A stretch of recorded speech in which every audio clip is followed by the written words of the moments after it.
Hey, Kelly, how's it going? I'm doing well. How are you? Good, good. Who are we talking to this week? So, this week we are actually speaking with Megan Yelaney. And let Ooh, me just tell you, Megan is amazing. So, I first met Megan actually in a past life when we were both acting in Los Angeles, and we did an awesome, one of my favorite productions together. And, I just kind of stayed connected with Megan throughout. But then over time, she turned into this business powerhouse. So now she's a business coach, a podcaster, a speaker. She's amazing. And nice. I am so excited that we get the opportunity to bring her to our audience. Ooh, I love it. I love it. Yeah, I agree. Megan's kind of amazing. So I don't want to wait any longer. Let's just get to it. Let's do it. Hi there, villagers. I'm Kelly, And I'm Jolene, and this is the Success Through Community podcast. where we believe that solopreneur success really does take a village. I see it really as the lifeline. It's been essential in getting my business to where it is today. We're talking with women just like you who know that the secret to their success is their community. Have you found your village yet? Hi, Megan. How are you? I'm good. I'm good. How are you? I'm happy to I'm- be here. We're so excited to have you here. So thank you so much for coming on today. I just want to, start out by asking what sparked your idea for you to start your business, to start this, Megan? Oh, I love that question. It was one of those accidental things. I never set out to be an entrepreneur per se. I was living in LA. It's where I met Kelly. And I was pursuing film, TV, theater, and I started a workout program and became so obsessed with it and was just telling everyone and their mom about the program and had a lot of people sign up and didn't know you could make money doing that. And so for about a year, I didn't get paid. And I was like, Oh, wait, no. I could have been making money this whole time. So I really accidentally fell into it. And I was like, oh, this would be cool to make some extra money as a starving artist. Great. I'm down, right? Anything I could do. I had like a million jobs at the time. And I then started to see people really make real money from it, fully support themselves. I was like, wait, I could quit all these side jobs and just pursue all this with this, supporting me.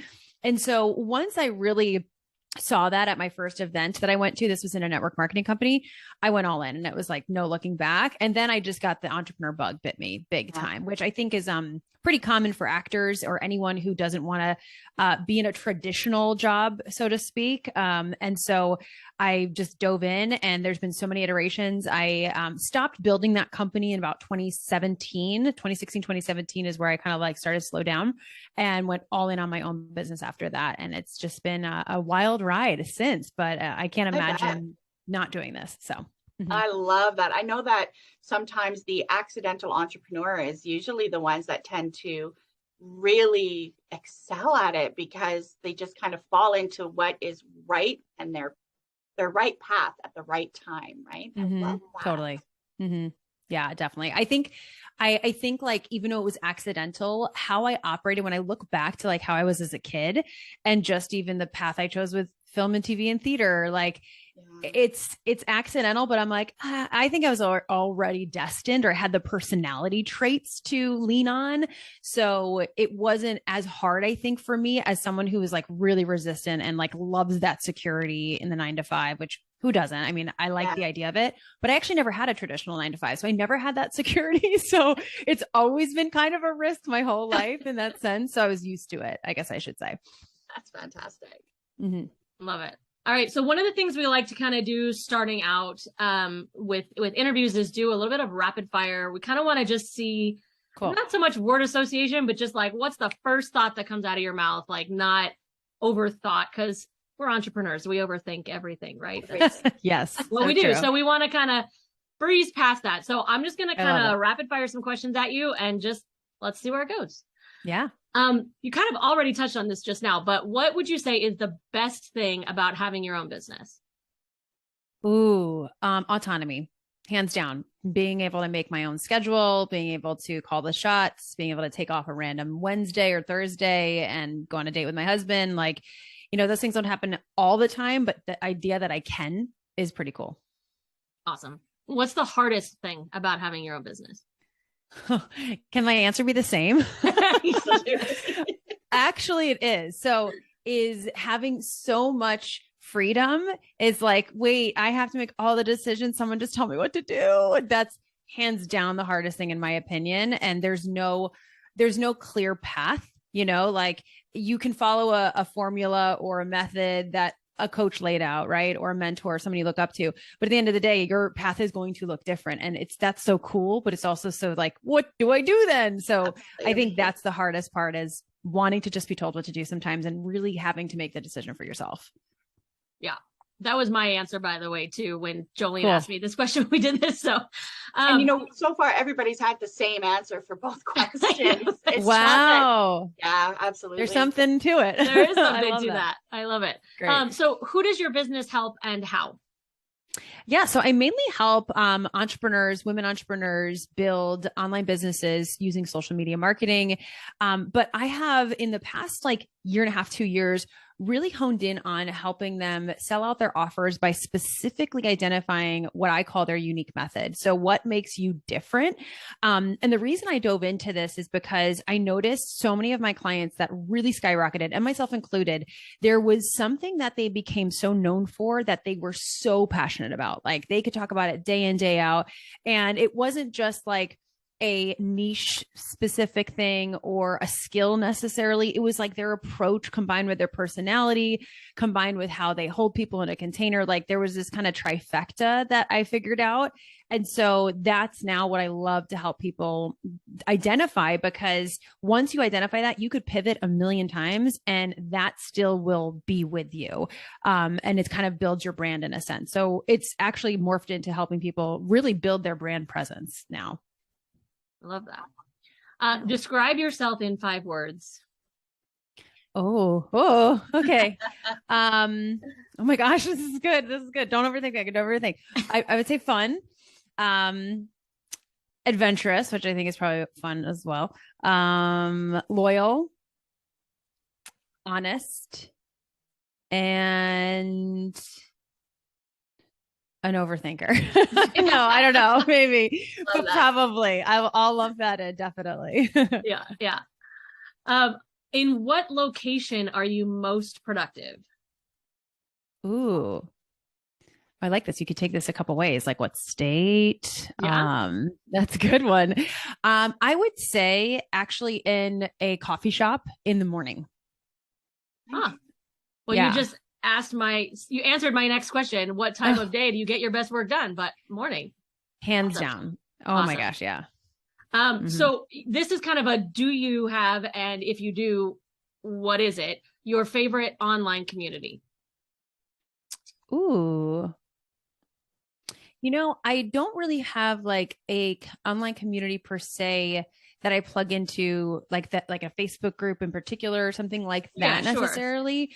But I do have a mastermind I'm a part of, and it's actually self-run and it's free. We don't actually pay into it. It's just 3 other friends of mine. We've been in masterminds together. We've paid lots for coaching, and we were just like, hey, we all know we can show up if we're holding each other accountable. And it's been absolutely incredible this year. So that's my online community, I would say right now. I love that. You already answered why, so I'm not even going to ask that question. Yeah. Awesome. No, I love that. And I think, we're obviously big fans of masterminds as well, but when we decided to launch our own, that came out of also a self-run kind of mastermind. So I think sometimes those are, again, that like accidental, but obviously exactly where you needed to go. And so that's why they work out so well. Yeah. So I love that. Yeah. And I think you have seasons too, like I've paid for masterminds my whole life. I'll probably join one next year that's paid, but for some reason this just felt right. It wasn't like we were looking to not pay for something. It just kind of was like, hey, we all want to meet once a month. Let's do that. And that was really it, and so we kind of just called it a mastermind. No, That's I love kind of that. how we ended up doing it, right? Like Kelly and I just ended up meeting every other week just because it fell that way. And I love it when it does that. Yeah. I know. Because then you're showing up too. I'm again, huge believer. I know you guys as well, obviously having a mastermind and paying for coaching and investing. And there is something that totally changes when you do that. But it's pretty cool when you don't have to necessarily do that and you're still so inclined to show up. That's when you have something special too. So And it's about surrounding yourself with that community. And that's when you fall into that. It's because the community is what is making you kind of not making you, but helping you follow that path. And it just works out. Totally. Yeah. I think that's what's so powerful about like a lot of network marketing companies. That's the one thing I do miss. I have it, so I don't miss it as much anymore. But when I stopped working my network marketing business, I was like, oh man, that was like a really cool part. Like I loved the community aspect. That was like how they got you for sure. Absolutely. So I already know specifically the answer to this, and you kind of touched on this already. And we're out of rapid fire, by the way. So okay. Like, you can think, just still don't overthink. I'm still overthinking how I would describe myself. I'm like, I don't know if those were right, but it's okay. I'll come back later and tell you what I think. Okay. Yeah, maybe we should ask at the beginning and the end, because maybe the answers will change. They'll change. Right? Subconsciously think about it. I love it. Yeah. So I know that you've already kind of talked about how you kind of fell into the type of entrepreneurial aspect that you have now. Mm-hmm.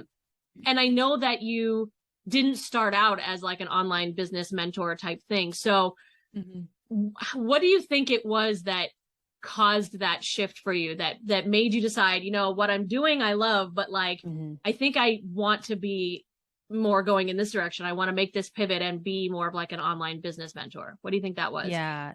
That's a great question, because I think everyone I know pivots. Actually, I'm not going to even say so many people. Every single person I know pivots in their business, whether it's huge industry change or it's like, I want to go deeper with this type of coaching. I don't want to just do like weight loss. I want to do mindset and weight loss, whatever it is. Right. And I think for me, that shift, even though it seemed kind of big going from health and fitness to business, because I started in a network marketing company, you can only grow your business like to a big extent if you do the business building part. If you're just recruiting customers for the health and fitness aspect, sure, you can make good affiliate money, but you can only really go so far with that. And so I kind of, not that I was forced to, I wanted to do the business building part, and that ended up being my favorite part of it. So I think for me, the pivot was more so claiming what I was already really doing and really good at. Like when I look back, it wasn't the health and wellness that I was good at. It was the business aspect. It was the marketing. It was the coaching. It was the bigger picture thinking. So that really was it for me. It was more like, I'm already doing this. I'm just not claiming it. And I did go to school for marketing. So I always had that bug in me. I always loved that. I think also, again, as actors, we are always wanting to tell a story and loving that creative aspect. And so that was such a big part that when I really looked at the health and wellness, I was like, that's not giving it for me. I just thought I should do it because I was in a health and wellness company. So I would say to anyone, like, look at what your natural skill sets lend themselves to. And a lot of times we kind of like mask those and put ourselves in a box because we think we have to. And actually those skills, especially even as a kid, those usually kind of depict what you actually are really great at and can do. So I hope that makes sense, but that's kind of what made me want to pivot. That makes perfect sense. And you kind of touched on what I would like to know is and you mentioned it earlier before, your perfect trifecta of, the entrepreneur and how to really find your success and find your path. So I'd like to know how you came up with your unique business strategy in finding that and how you're, approaching it with your client. Yeah, no, I love this question. I've been asked this a lot. And so I was like, what did I do? And I sat down and I actually figured it out. Cause you know how sometimes you have a method and you're like, I don't even know how I did that, but there is method to the madness, right? That's the hardest part, I think, is pulling that out. So when I sat down, I was like, I took 3 of my favorite clients that I've worked with, not only ones who've had a lot of success, but I just really enjoyed working with them. Like there was just some magnetism. They trusted me, but they also were super autonomous. They didn't rely on me to tell them what to do. They had their own mind and all of that. Right. Those are my favorite people that I've worked with. And so I took 3 in particular and I wrote out like, why did they first come in to work with me? What about my coaching? What about the way I approach it? What was that thing? What was that light bulb moment for them that really changed something? And then what were their results? And that's how I started to see kind of a common denominator in all of their light bulb moments. It was like something I specifically did with them. And that's when I realized, oh, I'm helping them find what's unique about them and then how to market it in a very appealing way for their audience that still feels authentic to them, but it's almost like putting a strategy behind be yourself. Because everyone says, be yourself online, be yourself online. Yeah.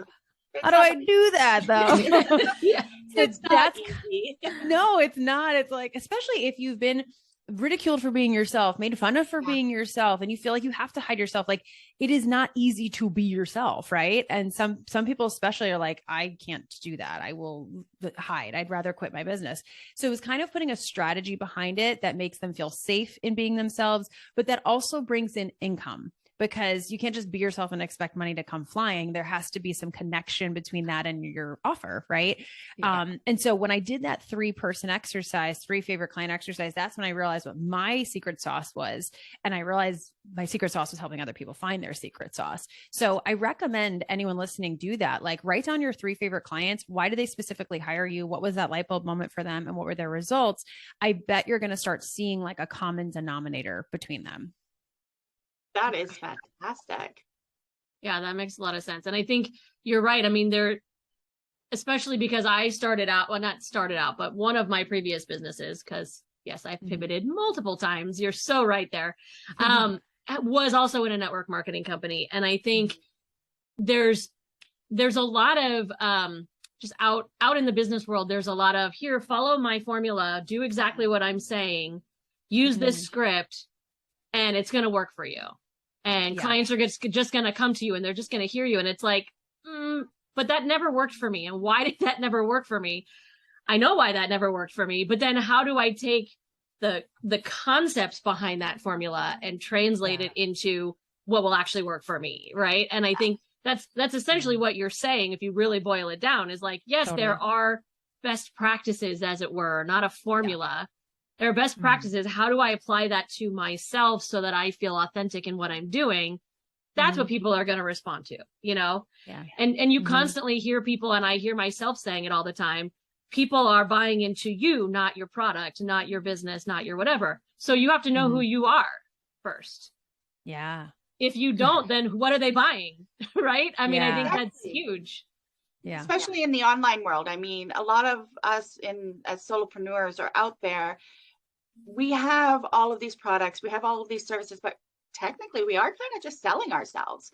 As horrible as that can sound, when you put it out there like that, but that's exactly what it is. And finding that secret sauce is what's going to help you move forward. Yeah. And it's really the only differentiator between you selling those products and Kelly selling those products, or me selling those products. You know, it's like, why would someone go to you versus Kelly, you know? And so that's the differentiator. And it's also like, I'm sure you both have experienced this. I've experienced this so much. I've noticed so many of my clients, when they really start doing this work, they have to get a therapist or specifically a mindset coach. And they're like, oh my gosh, entrepreneurship brings all of your childhood trauma to the surface. Like, it really does though. Cause especially if you're trying to be yourself and selling yourself, like, I've never seen anything crack open people like entrepreneurship. It's just like, get ready to deal with everything in your life right now. So you're so vulnerable, right? Yeah. And that vulnerability is what's going to move everything forward. And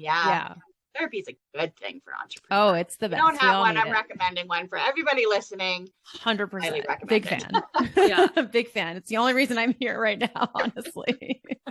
It's the best. Yeah. Well, and I think Megan, it's funny because when you first started saying that, I was thinking, well, as actors too, right? It brings up all that stuff. But it's interesting because when I would focus on acting, I can always tell myself, oh, well, they're not judging me, they're judging the character. But in entrepreneurship, no, they are judging me because the character is me, right? Yeah. It's a totally different thing. You can create for yourself kind of that. I mean, I know some people create kind of that avatar in their mind of like putting out that character instead of it being me and, you know, so vulnerable. But I think to a degree, when you push past that insecurity and let it be you is when you're going to really start to see the change, right? But that's the scariest hurdle to get over, is to like actually put you out there and be okay with how somebody's going to react to it. Yeah. Especially as you start growing. Right. Like, oh yeah. No matter how careful you are with your words and making sure, hey, this isn't going to hurt anyone, offend anyone. It's going to, as you start growing, because people will find anything to rip on, right? Like I shared about two very, very vulnerable things in my life that have happened in the last 2 years, one being separation from my husband, one being a miscarriage. You would think you'd get no bad comments about that. Woof. I was like, are you serious right now? And so it just kind of comes with the territory. And it's interesting you say that, Kelly, because I remember when I first started, my mom was like, oh, this will be so easy for you because it's like acting. And I was like, this is so hard because I'm not hiding behind a character. Like, yeah, way more personal. So I couldn't agree more. Yeah. I have also found that once you start being yourself and putting yourself out there and, you know, embracing that vulnerability, it's so much easier to run your company. You're able to even serve your clients that much better and be able to really be present in the moment instead of trying to hide behind a character. In my other company as a wedding photographer, there was always that character that I was taught you had to be, dress a certain way, say certain things, impress these certain brides, don't have, you know, all of these weird tattoos showing. And it's just not like that anymore. The more you are, the better it's definitely going to be in any business. It doesn't matter if you're online or if you are selling products or selling, you know, a face-to-face service. It's definitely going to be very profitable, I guess. Yeah, I agree. So much more attractive and like just less boring, right? If we're all just like copying each other, it's so boring. So I couldn't agree more. Yeah. So what would you say, Megan, was your biggest obstacle when you first started after acting, right? When you started really focusing on like business, what was your biggest obstacle then? And would you say it was accentuated or made worse by the fact that you were a one-person show doing all of those things? Oh, good question. Two things come to mind. One is just balancing, I guess, my not 9 to 5, my millions of side jobs that I was doing and this business and like actually prioritizing it and treating it like a business and not a hobby. That was probably the hardest thing in the beginning. I was like, oh, I'll just do it when I have time. And I had like a lot of time one month. And guess what? My business did great that month. And then I didn't have a lot of time the next month. And then it didn't do great that month. And I just didn't prioritize it. So I think getting into the groove of like, oh, if you actually want this to grow, you have to be consistent and treat it like a 9 to 5 job, basically. That was the first. I think the second hurdle was within the first few years when I started to get clients and I had a full roster, which in network marketing, it's a little bit different, but this definitely applied to my coaching business as well. When I first started that new business in 2016, 2017, when I had clients, it was balancing serving them and then marketing. Like for some reason, that first go around, I was like, how do I fully serve these people and then also have time to do content and all these other things? And that for some reason felt so hard to balance because I was way over delivering to my clients. I was giving too much. I was giving my whole self and they didn't need all of that. So I had no energy or time for content. So that was a really tough thing, especially as a solopreneur, because no one was writing my content for me. No one still writes my content. I still do my own content, but like no one was helping me with repurposing. I didn't have a VA scheduling calls. I was scheduling the calls. So it was like serving, admin, marketing department. It was every role. And I just had a real tough time, not sleeping basically. I was like, how do I do this without and sleep? I don't think I could do that. So I had to figure that out. And it took some time, but that was probably the hardest. Agree. That is one of the biggest things. I think you've already answered this question, but it might be different when you're actually asked it. So what would one piece of advice be given that you would give to someone just starting out today? I think I know your answer, but I'm going to let you go with it. Oh, I'm curious how you think it is. You know, it might be this, but this might be what you're thinking, but I've gotten asked this question a lot and my answer still stands really strong. And I'm actually experiencing it now coaching clients in my program is focus on one thing. I find that in the beginning, especially with offer creation, we want to have 10 million things. And we're like, I have 6 offers and 5 versions of each offer for you. And then we pitch all those 5 and we're just throwing things out there. Right. And I totally get it. Like messy action. I'm a big fan of messy action and not overthinking it if you can, because we're overthinkers already. So let's just do what we can. But I do find one where it's like, okay, I have this coaching offer. Oh, it didn't sell great. Okay, let me go to the next one. Okay, let me go to the next one. And before you know it, it's been a year and like nothing's really happened because you keep flip-flopping. So that's the biggest piece of advice. I know it's hard because we're creatives and we want to change and we want to create a million things, but I finally got that in my head by my third business. And I think that's why it took off pretty quick is I said, I am one-on-one coaching and that is all I am doing for 8 months straight, no matter if I sign one client or if I sign 10 clients. And I went all in on that and became known for that. I got to really get great at that. And then I expanded into a group, but I didn't try to do a million offers. I went all in on one. So that would be my biggest piece of advice is just like try to focus as much as you can on one thing. I think that is amazing advice. Focus is follow one course until successful. I think that is absolutely brilliant. Not the answer I thought you were going to give. Oh, we're all guilty of flopping like that. But I honestly thought I was going to hear, don't treat your new business like a hobby. Focus on it. Oh, that too. I think that totally is great advice that you already gave. So yeah, definitely that as well. Absolutely. Yeah. And I think to a large extent, I mean, we all kind of do that starting out. And I think, you know, when we really stop and think about it, like that's less about time management. We think it's about time management. We tell ourselves it's about time management, but really, I think it's insecurity. I think it's, if I really say I'm going all in on this and I'm going to really prioritize and I fail, then what? Whereas if I'm like, oh, no, it's just a side hustle or it's just a hobby and it fails, then it's like, oh, well, it didn't matter. Yeah. And so I think like we like to say it's time management and that is a practical aspect of it. But I think really that's the root of it until you get past that fear. And I think that's where like kind of, you know, coming back to the concept of community, that's where to me, community is so key, because if you don't feel like you're alone in putting yourself out there in that way, and like you feel like you have that supportive community, that supportive circle around you that is there to catch you if you do fall when you put that much importance on it, I think it helps a lot. I mean, absolutely. Yeah. Our spouses try, you know, but like they can't understand unless they're an entrepreneur as well. There are just certain aspects of it that they just can't understand. They can't understand the successes, the tiny little wins, and they can't understand the devastation of something that just seems like not a big deal. Right. You know, like even like you said, like, you know, I put an offer out there and it kind of didn't do very well. A failed launch. How many have we all had? Right. I can't even count anymore. Yeah. After a while, those feel like they shouldn't be a big deal, but they're devastating every single time because whether we admit it or not, we're putting our everything behind that launch. Our heart and souls. Yeah. You know what I mean?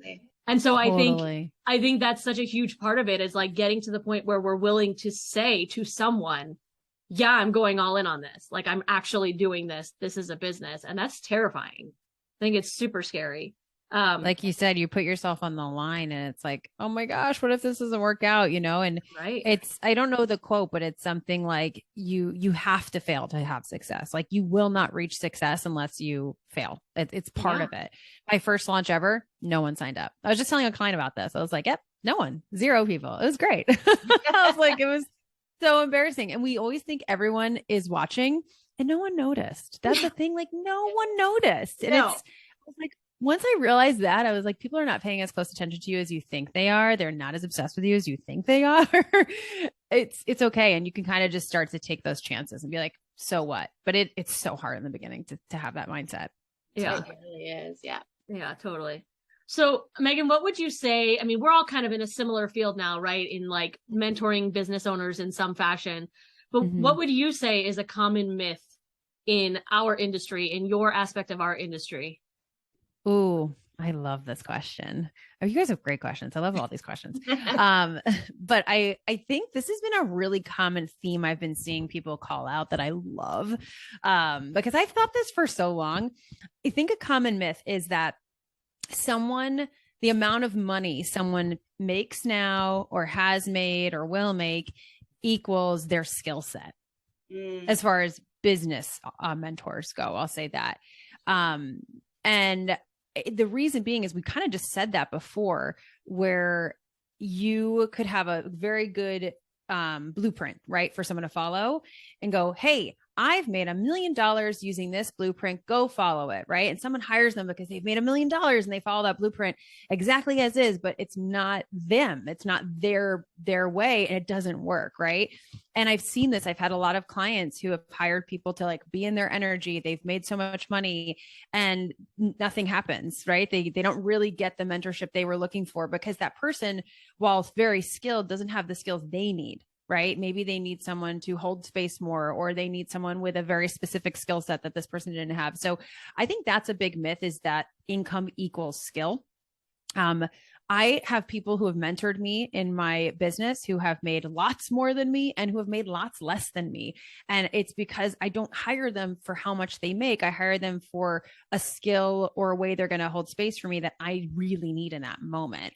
And once I think you realize that, like, it's just so your mentorship can open so much more. There's so many more options for you too. So that's something that I'm really glad people are talking about now.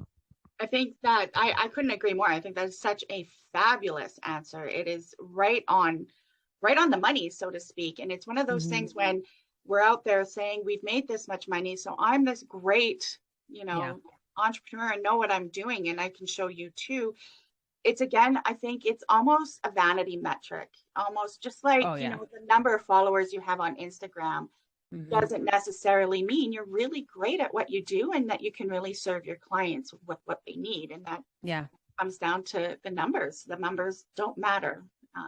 You could have a random reel go viral and all of a sudden you have and anyone can have that happen, And so, absolutely. And it's one last thing I'll say about that really hit home for me is like when I was wanting to get out of like this specific bubble I was in, just because I felt like I was so restricted with my thinking. And it just became a little bit like kind of like sorority feeling in a way, you know what I mean? Accidentally. And I was like, I need to get out of this. And so I was just looking for people totally that I've never even heard of before. I was like, I want a mentor that I don't even know who they are. Obviously I want to get to know them before I hire them, but I want to be out of my bubble.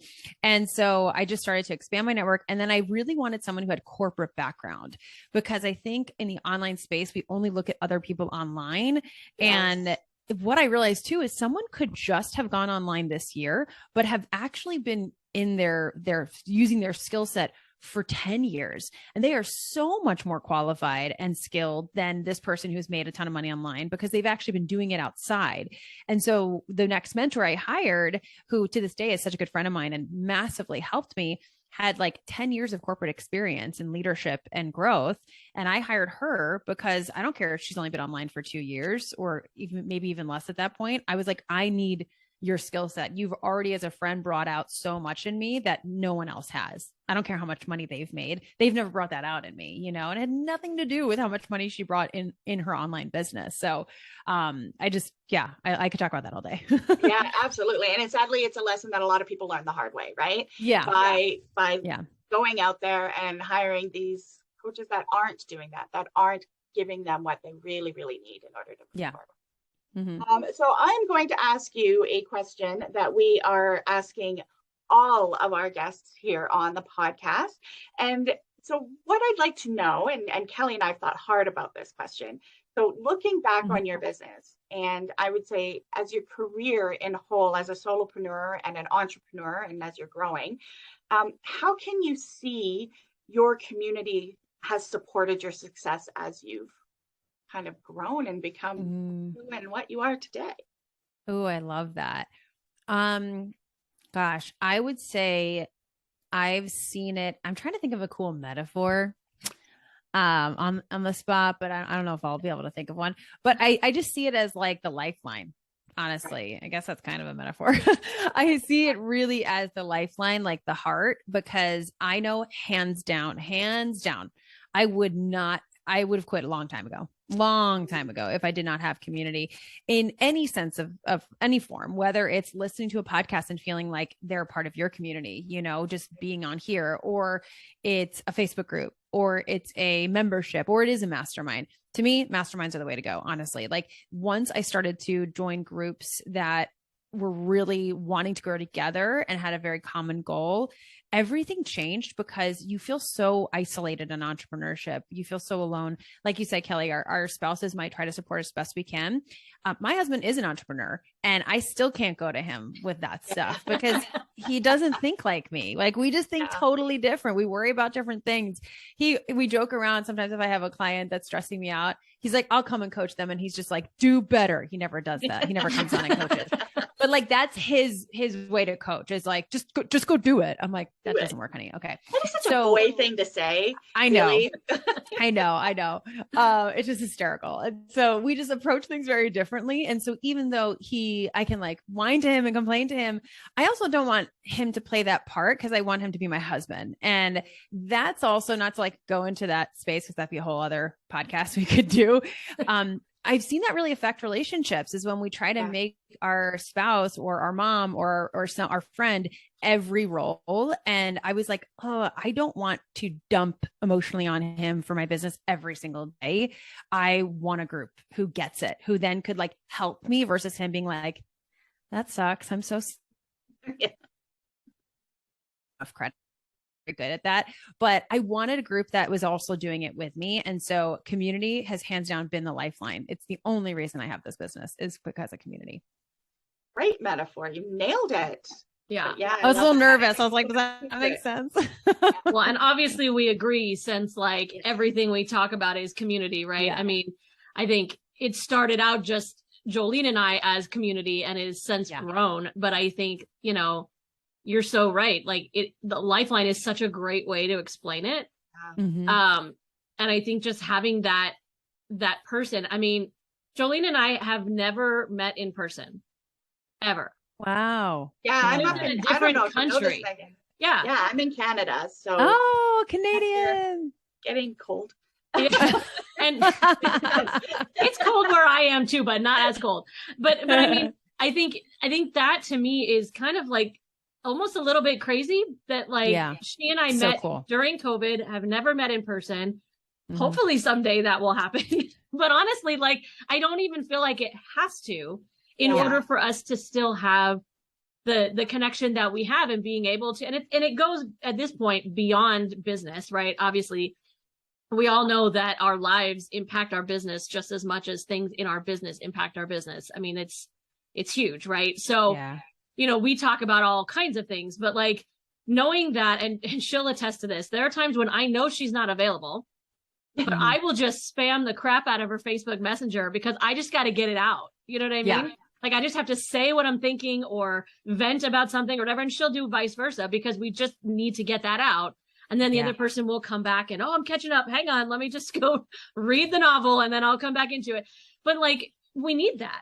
I think we really need, and that's just a small aspect of community, not even taking into account the ideas of getting feedback from people. I mean, to an extent, Jolene and I are also each other's ideal client type person. So we can get actual feedback from each other on, hey, does this make sense what I'm saying? Does this resonate with you? And things like that. And that's also, I think, a huge benefit is having those kinds of people around that you can trust to the extent of like, I know I can tell you, I mean, Jolene and I are in a similar space, what we offer. Different, we have different angles on things, but like we're in a similar space and there could be that area of, I'm a little hesitant to tell you about this because I haven't put it out there yet. And what if you like incorporate that into what you're doing? And, I mean, it's like all those insecurities that we all have, and like having that community is so different than going into some random entrepreneur Facebook group and saying, hey, what do you guys think of XYZ? Right. Yeah. There is something to that, getting complete reaction, but sometimes you need more than that.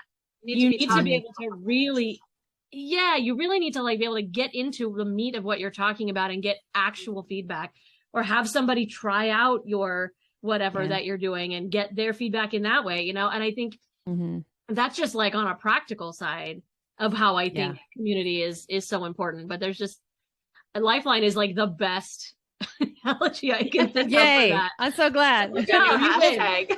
You win. Good. I'm so glad. Especially great. from, like you guys said, someone you trust. When you go into a Facebook group, like, sure, you trust the creator and, you know, hopefully it's a safe space, but like, it's a Facebook group with maybe thousands and thousands of people versus a community that you've crafted, you've gotten to know.